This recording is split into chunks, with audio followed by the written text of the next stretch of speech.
പ്രഭ,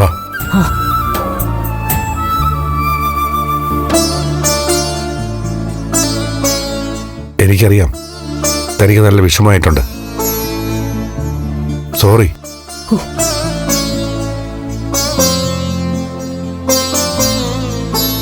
ഒരു നല്ല അന്തരീക്ഷത്തിലേക്ക് വരികയായിരുന്നു നമ്മുടെ വീട്. അവിടെ വീണ്ടും പ്രശ്നം ഉണ്ടാവാൻ പാടില്ല. എനിക്കറിയാം. പക്ഷേ സിദ്ധു ഒന്നും അറിയാത്ത ആളെ പോലെ ഇപ്പൊ പെരുമാറുന്നത്. പറഞ്ഞില്ലേ, മീരയുടെ കാര്യത്തിൽ നമ്മൾ തമ്മിലുള്ള അഭിപ്രായ വ്യത്യാസവും തർക്കവും ഒക്കെ നടക്കുമ്പോഴും സിദ്ധുവിനോട് എനിക്ക് ആരാധനയായിരുന്നു. എന്തുകൊണ്ടാ? സിദ്ധുവിന്റെ ക്വാളിറ്റി, സത്യസന്ധത, ഓപ്പൺനെസ്. പക്ഷേ സിദ്ധു ഇപ്പൊ പലതും മറയ്ക്കുന്നത് പോലെ പെരുമാറുന്നുണ്ട്.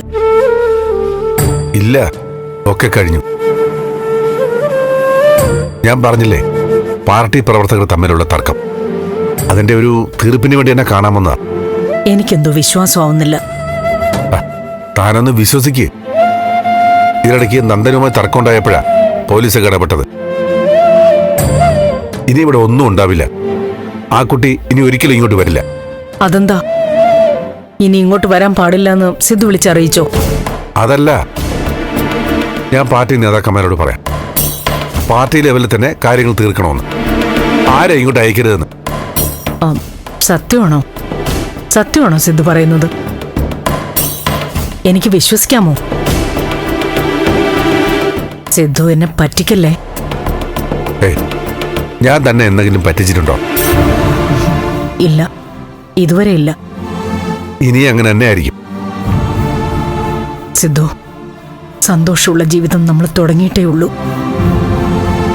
നേരത്തെ ഈ വീട്ടിലെ പല പ്രശ്നങ്ങൾക്കും ഞാനും ഉത്തരവാദിയായിരുന്നു.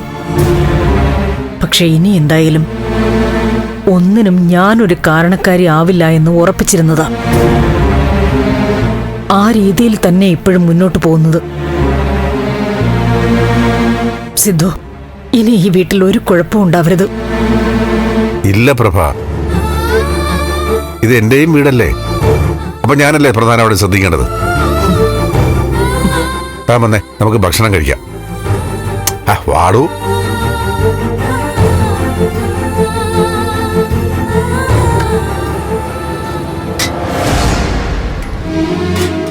മുരളേട്ടാ, കഴിക്കാൻ എടുത്തു വെച്ചോട്ടോ.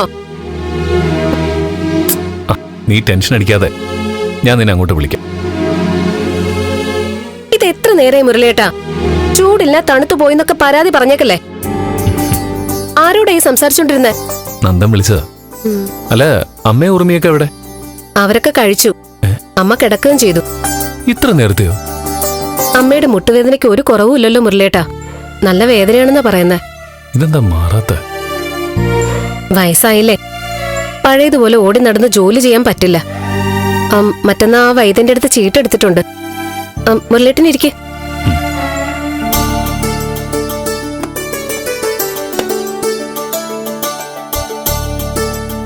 നീ കഴിച്ചോ? ഞാൻ അമ്മയുടെ കൂടെ കഴിച്ചു.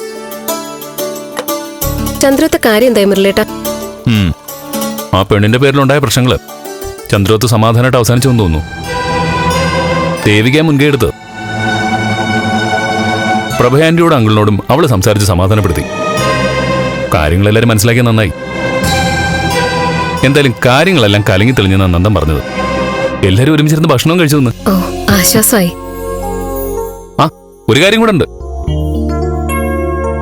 ഫ്ലവേഴ്സ് ടിവിയുടെ സ്മാർട്ട് ഷോയിൽ പങ്കെടുക്കാൻ നിങ്ങളെ ക്ഷണിക്കുന്നു.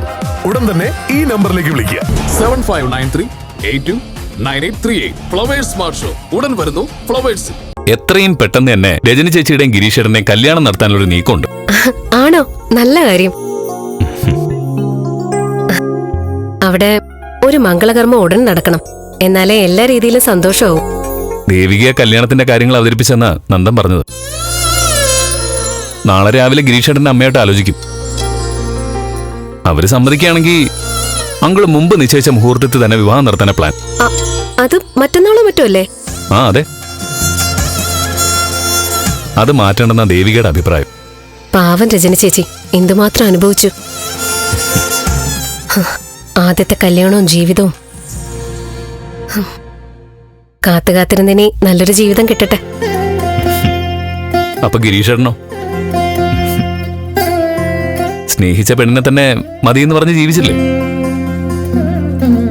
ദൈവം ഉണ്ടെന്നൊക്കെ മനസ്സിലാക്കുന്നത് ഇപ്പോഴാ. ചേരേണ്ടവരെ തന്നെ ചേർക്കാൻ പോവല്ലേ ഈശ്വരൻ. അതെ, പുതിയ വീടും സന്തോഷമുള്ള അന്തരീക്ഷമൊക്കെ ആവുമ്പോ പഴയ കാര്യങ്ങളൊക്കെ ചേച്ചിക്ക് പെട്ടെന്ന് മറക്കാനും പറ്റും. പെട്ടെന്ന് കല്യാണം നടത്തണമെങ്കിൽ കാശിന്റെ കാര്യത്തിൽ നന്ദന് നല്ല ടെൻഷനുണ്ട്. കുറച്ച് പണം വല്ലതും മറച്ചു കൊടുക്കാൻ പറ്റുമോ നോക്കണം. ഫ്ലവേഴ്സ് ടിവിയുടെ സ്മാർട്ട് ഷോയിൽ പങ്കെടുക്കാൻ നിങ്ങളെ ക്ഷണിക്കുന്നു. ഉടൻ തന്നെ ഈ നമ്പറിലേക്ക് വിളിക്കുക. 7593829838. ഫ്ലവേഴ്സ് സ്മാർട്ട് ഷോ ഉടൻ വരുന്നു ഫ്ലവേഴ്സ്.